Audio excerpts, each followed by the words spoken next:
Muchas gracias también por esto. Excelente. Bueno, ¿cómo está? ¿En qué quedamos? ¿Cómo está? Ah, muy bien, perfecto, perfecto, así me gusta. Y te vas a ir mejor todavía, esa es un poco la idea. Vos sabés que me quedé pensando en el salmo que leyó Lionel hoy.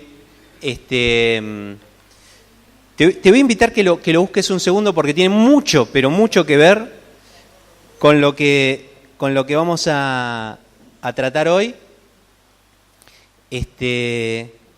Salmo 12 era, ¿no? Vos sabés que me quedé, dije, mirá vos, lo que es el Señor organizando todas las cosas. Dice acá, sálvanos, Señor, que ya no hay gente fiel.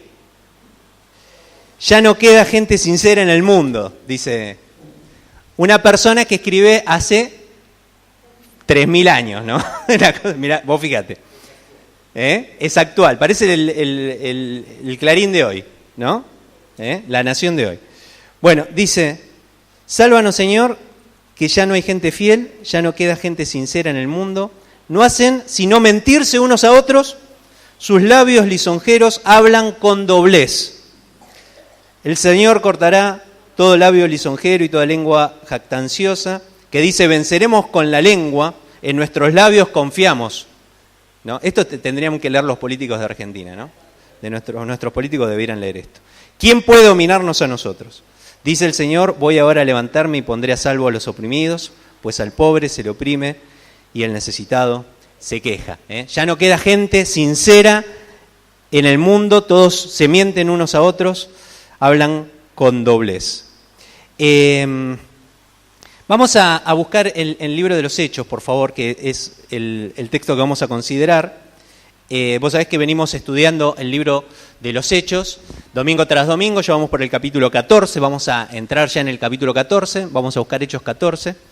Y me pidió de manera, a ver cómo lo voy a decir, con firmeza. ¿Cómo se dice con firmeza? Cuando te piden algo con firmeza, así con seguridad y hasta con los ceños un poco fruncidos, mi esposa me dijo, no nos aburras más con la introducción al libro de los Hechos. ¿A usted le parece? Vengo a hacer un poco de catarsis. ¿A usted le parece que me diga eso mi esposa? Bueno, me lo dijo. Me lo dijo y tiene razón. Así que no voy a ahondar en los detalles.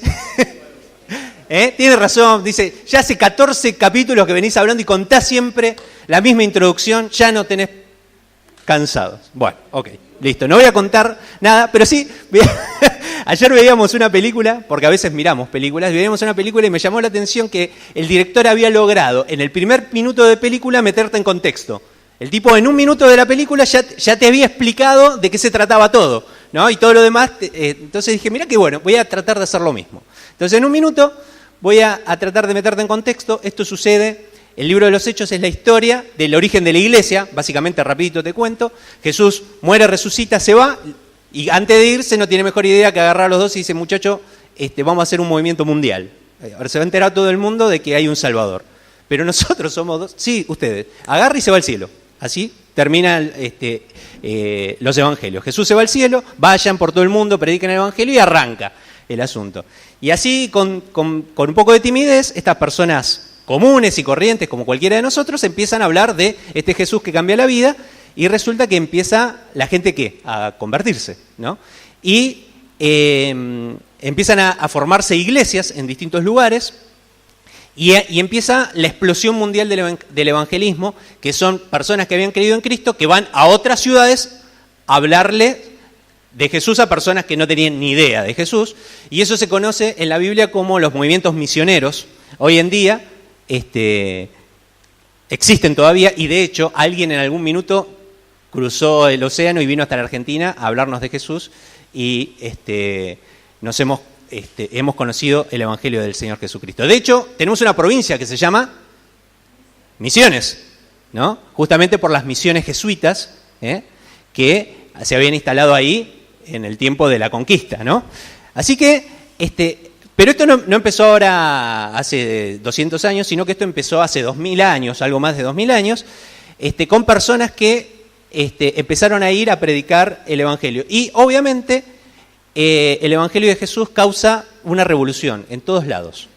Hoy día causa una revolución personal. Cuando una persona escucha el Evangelio del Señor Jesucristo, no puede, uno no es igual después de haber escuchado uno puede no estar de acuerdo, uno puede no querer el regalo de Dios, uno puede rezongar de Dios, pero lo que sí seguro es que hay un antes y un después de escuchar el Evangelio de Jesucristo, porque justamente lo que sucede es eso. El Señor Jesucristo había dicho esto, de que no piensen que Él vino a poner paz, sino que viene a poner disensión, dice la palabra de Dios. Y es lo que sucede cuando un hombre o una mujer escucha el Evangelio de Jesucristo, entra en una crisis, ¿no? O abrazás la fe o la rechazás, pero hay una crisis que tiene que ver con esto, porque el poder de la palabra del Señor Jesucristo sucede. Y eso se transmite a nivel social, y vamos a ver que estos señores que están siendo los primeros misioneros del cristianismo, que entre paréntesis son Pablo y Bernabé, vamos a leer unos versículos de la historia de él, van a ir por distintos lados, y en todo lado donde van tienen un problema. Pero problema en serio, no un problemita de que no me interesa lo que tenés para decir, sino que en todos lados los meten presos, los fajan, los quieren linchar. De hecho, hoy vamos a leer una historia donde la sociedad junto con los gobernantes se ponen de acuerdo para tratar de lincharlos.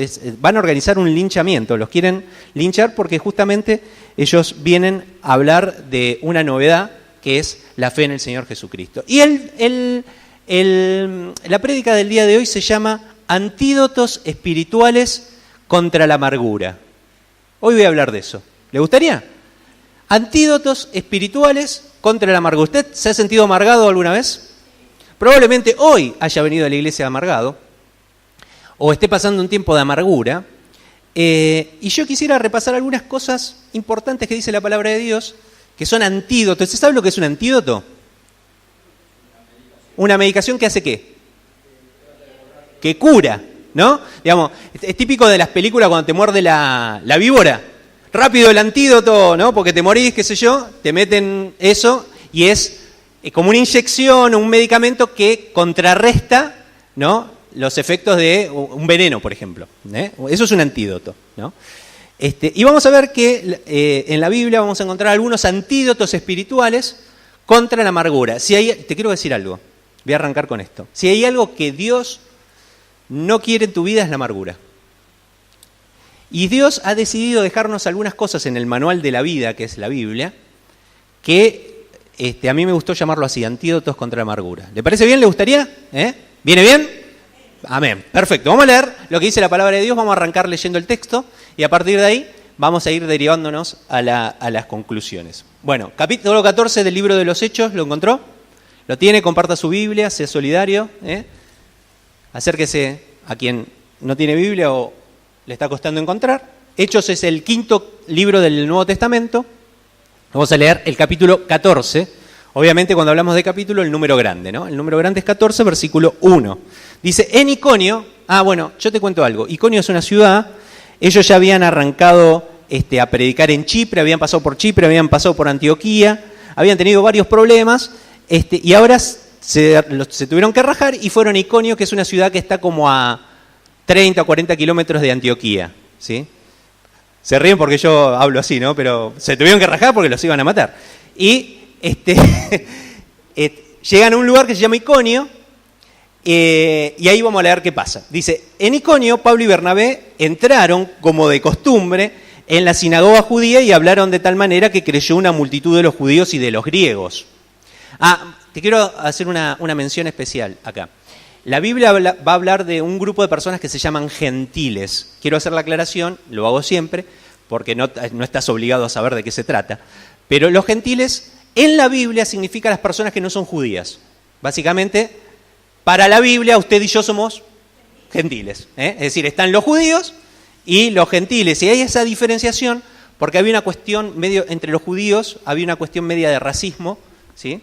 Ellos consideraban de que ellos eran el pueblo de Dios y que los gentiles no podían ser pueblo de Dios, ¿no? Y Jesús viene con la novedad, el Evangelio viene con la novedad de que la salvación no es solamente para los judíos, sino también para los gentiles, y se arma un tole-tole con esta historia y de eso vamos a hablar un poquito acá. Bueno, dice, en Iconio, Pablo y Bernabé entraron como de costumbre en la sinagoga judía, ellos eran judíos, y hablaron de tal manera que creyó una multitud de los judíos y de los griegos, o de los gentiles. Era una ciudad griega, en este caso. Pero los judíos incrédulos incitaron a los gentiles, ahí, a los que no son judíos, y, ¿qué dice? Les amargaron el ánimo. Fíjate vos, les amargaron el ánimo contra los hermanos. En todo caso, Pablo y Bernabé pasaron allí bastante tiempo hablando valientemente en el nombre del Señor, quien confirmaba el mensaje de su gracia, haciendo señales y prodigios por medio de ellos. La gente de la ciudad estaba dividida, esta crisis que te decía, cuando se habla de Jesús, entra en crisis todo. Dice, la gente de la ciudad estaba dividida, unos estaban de parte de los judíos y otros de parte de ¿quién? De los apóstoles, de los cristianos. Hubo un complot, tanto de los gentiles como de los judíos, apoyados por los dirigentes, los políticos, para maltratarlos y apedrearlos, ¿sí? Al darse cuenta de esto, los apóstoles, ¿qué hicieron? Se rajaron, ¿no? Otra vez. Huyeron a Listra y a Derbe, ciudades de Licaonia, gracias, y a sus alrededores, donde siguieron anunciando las buenas nuevas. Te quiero decir que lo practiqué 25 veces. No me salió. Pero bueno, digamos, está bien. Licaonia, ahí está. Así que, bueno, ¿cuál es la historia acá? Ellos vienen con una buena intención. ¿Qué es lo que quieren hacer? Contarle a la gente que Jesús los puede salvar. ¿Y con qué se encuentran? Con que los quieren apedrear, que se hacen un complot, se organizan. Apedrear, esta idea de apedrear es una que a veces se lee en la Biblia así tan livianamente, justamente decía esto, están organizando un linchamiento, ¿sí? Apedrear a una persona era matarlo a pedreadas, ¿no?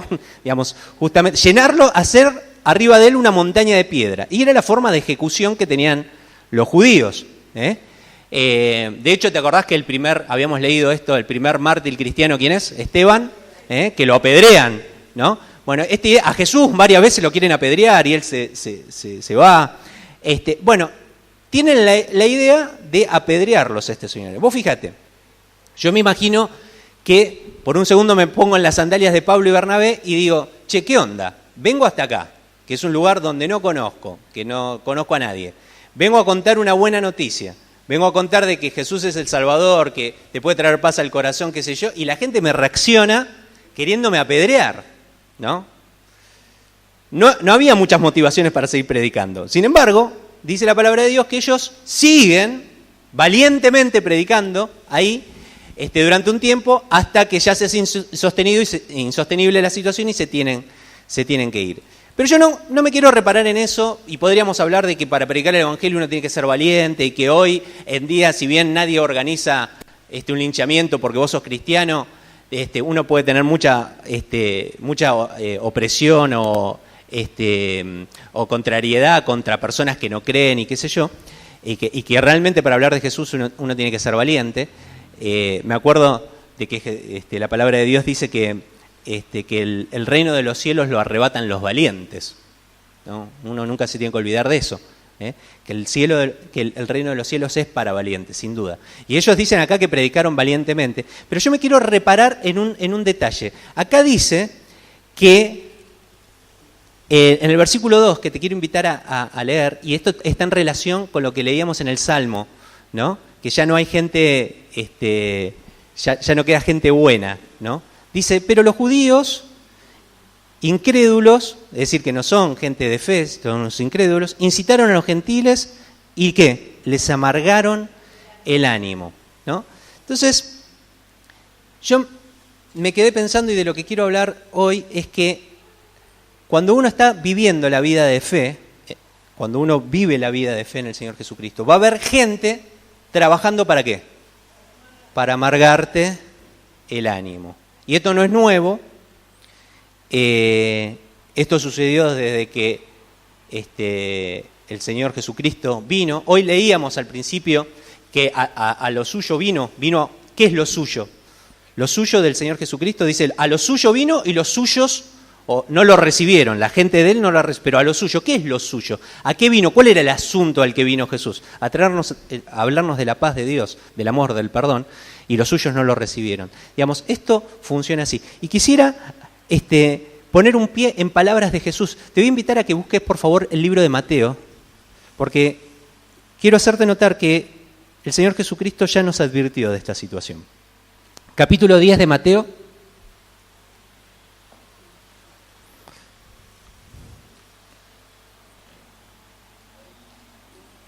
Capítulo 10 de Mateo. ¿Lo encontró?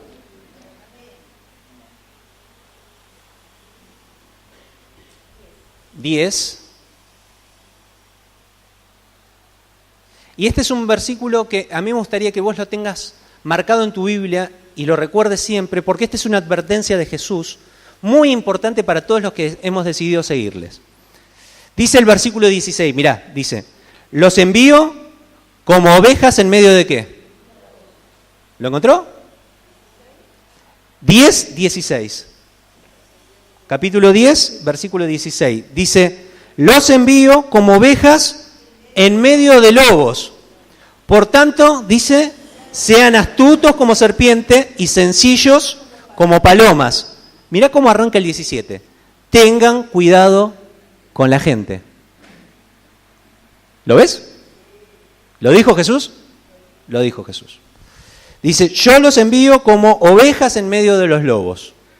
Por tanto, sean astutos, sean pícaros, diríamos acá en la Argentina, como serpiente, la serpiente es viva, y sencillo como paloma, con un corazón puro. Tengan cuidado con ¿qué? Tengan cuidado con la gente.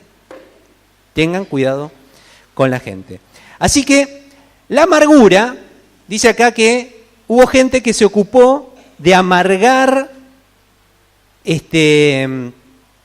a las personas, les amargaron el ánimo. Yo busqué qué significa amargura en el diccionario y te lo quiero compartir. Dice, es sentimiento duradero de frustración, resentimiento o tristeza, especialmente por haber sufrido una desilusión o una injusticia. Por haber sufrido una desilusión o una injusticia. Y hay gente muy entrenada, evidentemente, en amargarnos, ¿sí o no? Y sobre todo, si vos decís ser de la fe. Usted va a notar que en la medida que usted manifieste su fe en el Señor Jesucristo, va a haber personas que lo van a atacar.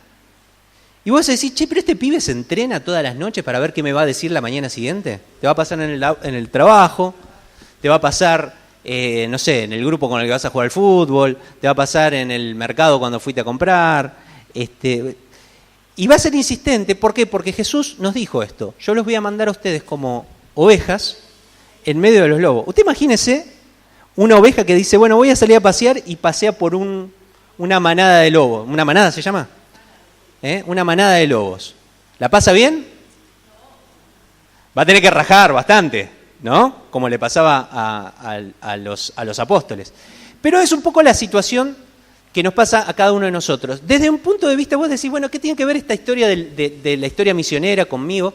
Mira, yo creo que tiene mucho que ver porque para mí, el Hijo de Dios que decide vivir la verdadera fe en el Señor Jesucristo, en realidad está viviendo como un misionero todo el tiempo.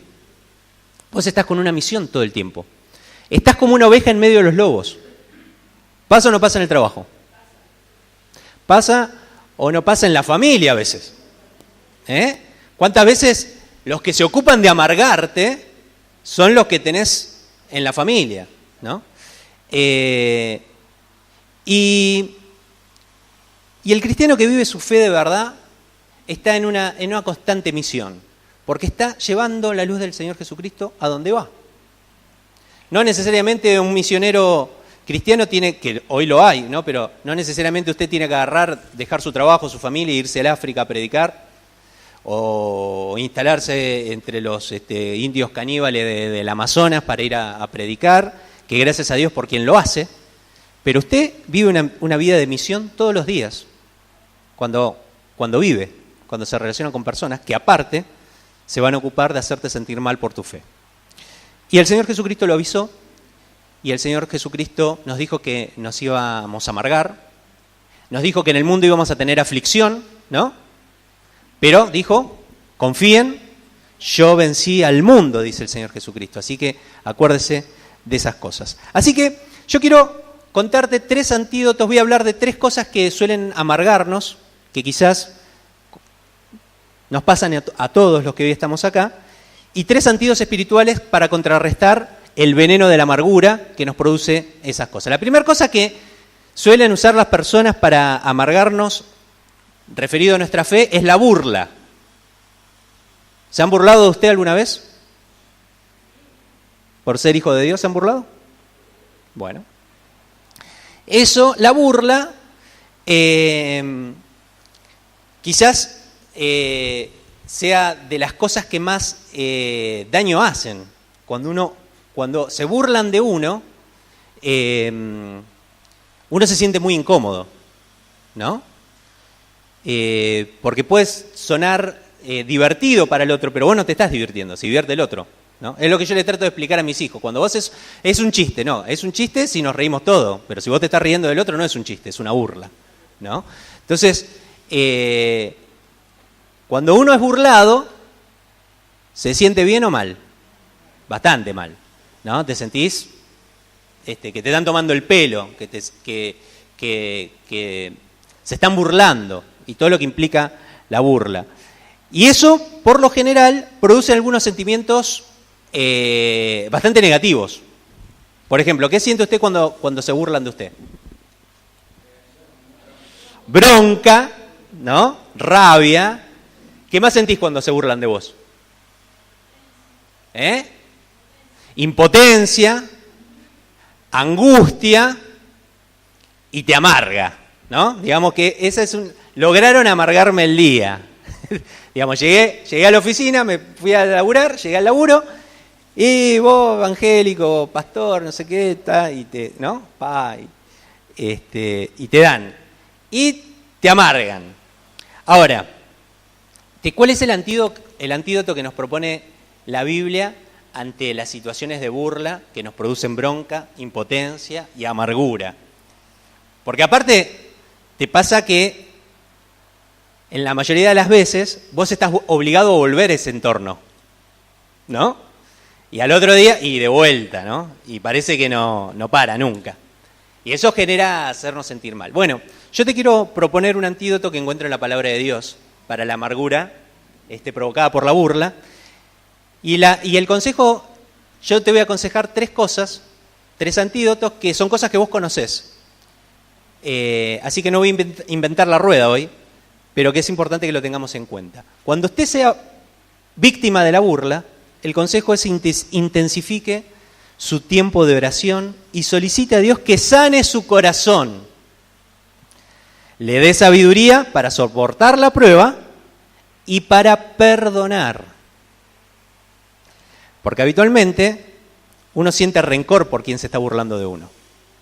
Ahora, la palabra de Dios nos invita a orar por quienes nos insultan y nos ultrajan. Y la única manera que usted tiene de sanar su corazón es a través de la oración. Así que la próxima vez que te amarguen el ánimo a través de la burla, yo te invito a que intensifiques tu tiempo de oración. Que ores más intensamente al Señor. Para que el Señor sane tu corazón, para que te saque la bronca. La bronca no se saca con terapia, La bronca te la saca el Señor o se queda ahí para siempre. Para que vos puedas sanar tu corazón y enfrentar la situación con sabiduría y con la fuerza necesaria para soportar la prueba, porque eso es una prueba de tu fe. Y vas a tener que tener sabiduría para poder abrir tu boca y contrarrestar a las cosas que te están diciendo, pero aparte vas a tener que tener sabiduría para hacer una cosa introspectiva que no pasa con el otro, pasa con vos, que es perdonar. Te va a tener que perdonar. Un hijo de Dios tiene que ser un excelente perdonador. Y quizás lo más difícil que lo que pide el Señor es que perdonemos. Pero no lo vas a poder hacer si usted no intensifica su tiempo de oración. Entonces, cuando usted sea víctima de la burla, ¿qué tiene que hacer? Intensificar la oración para pedir sabiduría, para pedir fortaleza, para soportar la prueba y para perdonar. ¿Sí? ¿Te acordás lo que decía Misnat? No mires para atrás, mirá para adelante. Él se burló de vos, pero puede ser tu hermano mañana. ¿Amén? Él se burló de vos, mañana puede ser tu hermano. Y probablemente vos tengas mucho que ver en esa situación. Bueno, la segunda cosa que nos produce amargura es la descalificación. Ya no solamente se burlan de vos, sino que te descalifican. ¿No? Ustedes ¿no? A mí me han dicho cosas horribles, qué sé yo, me han dicho, por ejemplo, que no, bueno, la fe es para la gente ignorante, la fe es para la gente que no tiene capacidad para pensar, la fe es para, bueno, cosas horribles que te pueden decir descalificándote. Ustedes los que, viste, se juntan ahí a cantar con los locos, viste, y esas cosas que, ¿le han dicho cosas por el estilo? Bueno, te descalifican. Sí, un tipo inteligente, yo no sé qué hace un tipo inteligente como vos metido ahí en la iglesia. Me han dicho, por ejemplo, un tipo que fue a la universidad, que tiene formación y qué sé yo, ¿qué haces ahí en la iglesia? Te descalifican, ¿no? Te descalifican. Y eso también, otra vez, produce bronca, decir, che, pero pará, loco, esto es mi fe, esto me cambió la vida, esto me transformó, esto... y te hace mal y te amarga esta situación, la descalificación, ahí está. Y hay gente que se especializa en estas cosas. Pasa mucho en la familia. Cuando compartís con familiares que no comparten la fe, descalifican tus actividades de fe, y tu forma de vivir la fe. Bueno, que cuando uno está siendo descalificado, ¿no? Hoy los chicos le dicen casi ninguneando, ¿no? Te están menospreciando, te están tirando abajo. Eso es descalificarte. No estás calificado, te tiran para abajo. Cuando pasa eso, uno tiende a bajonearse un poco, ¿no? Y a veces creemos esa mentira. A veces creemos la mentira de la descalificación. Vos no sos cualquier cosa. Vos sos un ignorante, sos qué sé yo, cualquier cosa. Y al final nos terminamos creyendo esas cosas, que son nada más y nada menos que mentiras del diablo. El diablo viene para descalificarte. El diablo viene para decirte, vos sos cualquier cosa, vos no podés. La descalificación. Y eso te amarga. Bueno, ¿qué tenemos que hacer cuando estamos siendo descalificados, cuando nos estamos amargando por la descalificación? Bueno, el consejo es hay que intensificar otra cosa. Antes había que intensificar la oración, ahora hay que intensificar ¿qué cosa? La lectura de la palabra de Dios, intensifique la lectura de la palabra de Dios. Y interiorícese más de lo que Cristo hizo por usted y de la dignidad que Dios te dio. Busca en tu Biblia lo que Cristo hizo por vos. Buscalo en tu Biblia, lee más tu Biblia y te vas a enterar lo que Cristo hizo por vos y lo importante que sos para Dios. Sos tan importante para Dios que Dios consideró que valía la pena dar la vida de su Hijo para salvarte, por ejemplo. Sos tan importante para Dios que cuando Dios habla de vos, habla de que sos su heredero, que vas a heredar la gloria. Hoy repasábamos esto, coherederos con Cristo, vas a heredar la gloria de los cielos. Dios preparó el cielo para vos. Sos tan importante para Dios que Jesús antes de irse dijo, no tengan miedo, yo me voy a preparar un lugar para ustedes, para que donde yo estoy, ustedes estén conmigo. Así de importante sos para Dios. Así que dejá de escuchar la descalificación, dejá de creer que no estás a la altura de las circunstancias, que sos cualquier cosa, que sos un ignorante, que sos esto, que sos lo otro, y empezá a darte cuenta de lo que Dios dice de vos. Dios dice, vos sos hijo mío. ¿Está conmigo? ¿Sabés qué dice la palabra de Dios de usted? Que usted es un rey. Que usted es una reina. ¿Sabe qué dice la palabra de Dios? Que usted es un príncipe, que es una princesa. Mientras otros te descalifican, para Dios vos sos un rey, una reina, un príncipe, una princesa, un rey, un sacerdote. Interiorícese de lo que dice la palabra de Dios de usted. Porque lo que dice la palabra de Dios de usted es lo que piensa Dios de usted. Así que la próxima vez que te descalifiquen y la próxima vez que te amargues porque te descalificaron, anda a tu Biblia y lee lo que dice Dios de vos. ¿Sabés qué dice la Biblia? Que el Señor Jesucristo nos dignificó. No teníamos dignidad y el Señor Jesucristo te dignificó, te dio la más alta dignidad. ¿Lo escuchó? Te dignificó el Señor Jesucristo. Sos digno. Cuando Dios te vea entrar por la puerta del cielo va a decir, este hijo mío es digno. Así que cuando te descalifiquen, agarra tu Biblia y lee lo que dice y piensa Dios de vos. Antídoto segundo para la amargura. Hay una tercera cosa de la amargura, o que genera amargura. Ya no la burla, ya no la descalificación, vamos a hechos más violentos, si querés. La agresión deliberada. ¿Sabe lo que significa deliberada? Pensada, a propósito. La agresión deliberada, que puede ser psicológica o puede ser física. ¿Sí? Usted sabe que en algunos, gracias a Dios, en la Argentina se ve poco, ¿no? Pero en algunos países, si vos decís que sos cristiano, te prenden fuego, te cortan la cabeza, ese tipo de cosas que sabemos que pasan, le pasan a hermanos nuestros, a personas que creen en lo mismo que crees vos, y que van a compartir la eternidad con vos. Así que esto que pasa ahí en el Medio Oriente, qué sé yo, está pasando en nuestra familia, ¿sí? Pero acá en la Argentina también ha habido cosas que tienen que ver con eso. Yo escuchaba el otro día la historia de un pastor que cuando arrancó con su pequeña iglesia en el interior del país, él estaba la iglesia era un lugar que tenía techo de chapa muy humilde.